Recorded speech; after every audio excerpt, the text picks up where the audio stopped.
out there in the world. Tony Walker here in his little world. Birds chirping out there. A little bit of a misty rain. Been a bad week of weather. Yesterday there was like thunderstorms, major hailstorms, frozen rain. It did everything. And it was sunny. Just strange. And this weekend, it's a long weekend. It's Good Friday. It's Easter, right? Trying to plan to go camping, but the forecast keeps changing. 1 minute it's supposed to be nice on Saturday and it's good on Sunday, and backwards today. So I don't know. We might just go out and clean up that new trailer we got and just see how it goes. Play it by ear. The camper's already out there still, but if it's real mucky down there, I don't want my dad to take his truck and camper down in there. I might get stuck getting in there. So we'll see how it goes the next another day here. So it's Mac morning this morning. Getting my Mac 850 ready to cut with buckins and Tin Mans and my other one that I built for bucking.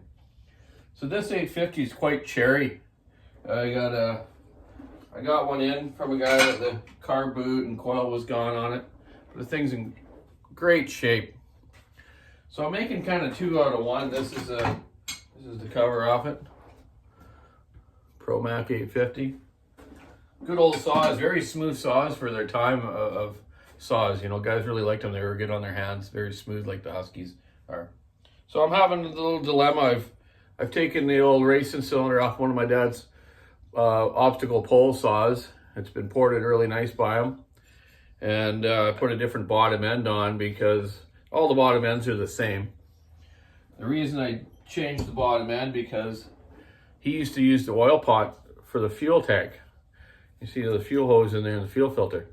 So he had DevCon or JB Weld all this stuff up where the oiler would normally be, where your manual pump is and your automatic pump.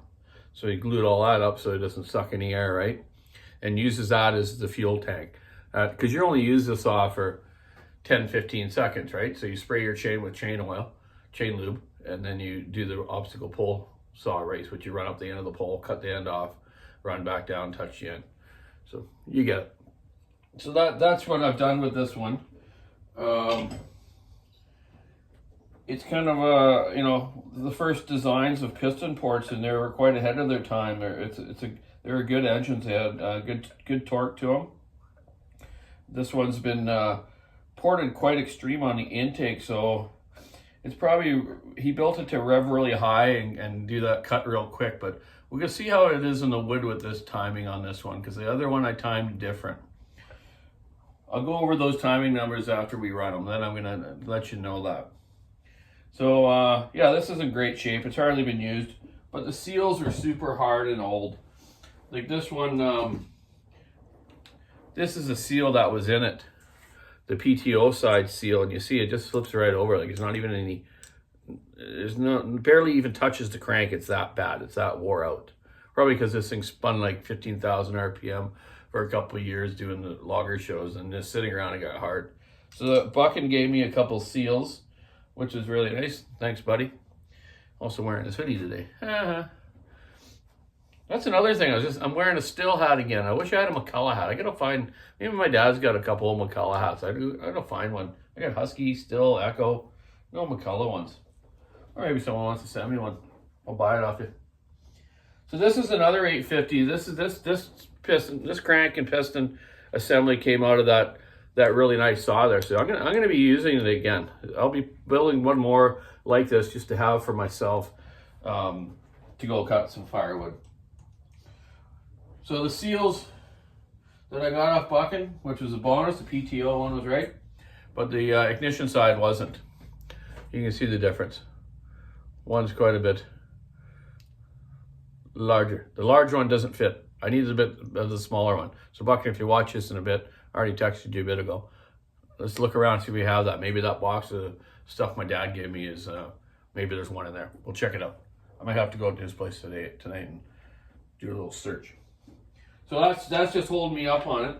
Then I'm gonna put it all back together. And I'm not sure what I'm gonna do for an exhaust for now. I think the exhaust, I'm actually gonna try with the stock setup that had the reed valve pedal in it.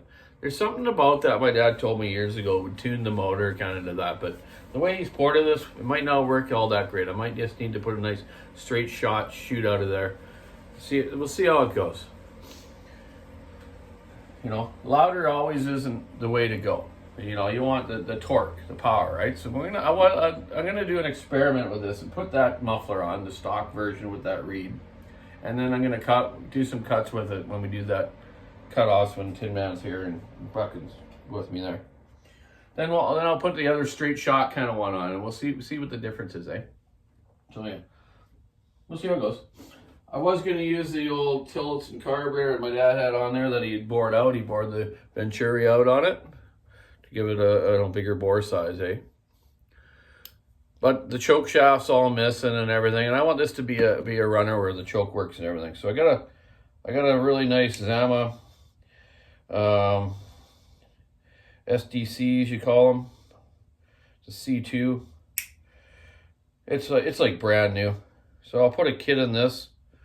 And you know what? I might even, there's quite a lip in that Venturi. I think I'm going to pull that main jet out, that high-speed nozzle, and I'm going to bore this out just a bit. Just give it a little more better smooth finish, eh? So we'll see how that goes. So I'm looking forward to that, seeing Tin Man come out and me and Buck and him play around a bit. I also got a couple presents for Tin Man, I told him. Yeah, I got Buddy's 1010 ready to go from Limestone Hill Farms. My old 125 there with the kart engine in it. Doing a 359 for another build for myself, turning into 357, and the 346 that Taylor needs to come here and help me with, my daughter. I want her to build it with me so she understands how they work. Then plus gonna teach her how to run it, and it'll rip. I've got a nice cylinder already ported for it. I love those little 346s. It's the whatever 48cc version or whatever it is, 47. It's not the 50, which was the newer one, but these things still rip. I got it all ported, ready to go. Yeah, so one night we'll get that together and we'll be doing that. Okay, I got a lot of saws to do. I got some couple cylinders I'm doing today for Hoover's Small Engines out in New York.